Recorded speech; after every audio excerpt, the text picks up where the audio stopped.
আজ বাড়িতে অনেক বড় একটা মাছের মাথা নিয়ে এসছে। তো মাছের মাথাটাতে কি করব সেটা ভেবে পাচ্ছিলাম না। তো হঠাৎ করে ছেলে বলল যে, "মা বিয়েবাড়ির ডাল করো।"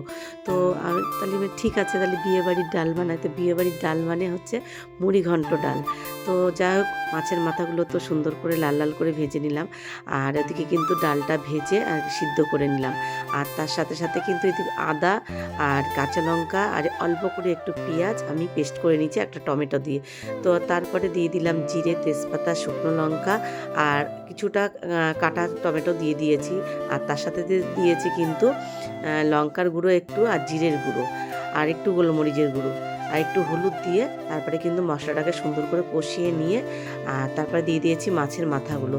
তো দেওয়ার পরে একটু নাড়াচাড়া করে তারপরে যে সিদ্ধ করা ডালটা ছিল তারপর সেই ডালটা কিন্তু ঢেলে দিলাম। তো ঢেলে দেওয়ার পরে সুন্দর করে এবার একটু ফুটিয়ে নেবো।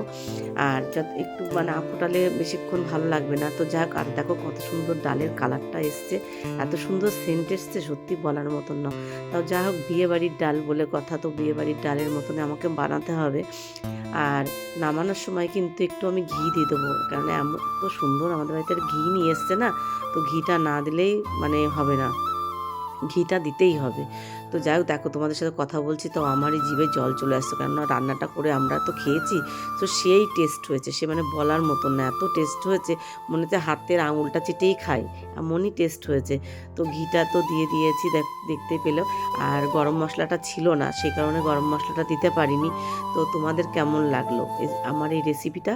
ভালো লাগলে সবাই একটা লাইক কমেন্ট শেয়ার করো। আর হ্যাঁ, অবশ্যই কিন্তু তোমরা কিন্তু এইভাবে ডালটা রান্না করে খেয়ে আমাকে কিন্তু কমেন্ট করে জানাবে যে ডালটা কেমন হয়েছে খেতে। আর ভালো লাগলে সবাই কিন্তু একটা লাইক কমেন্ট শেয়ার করো।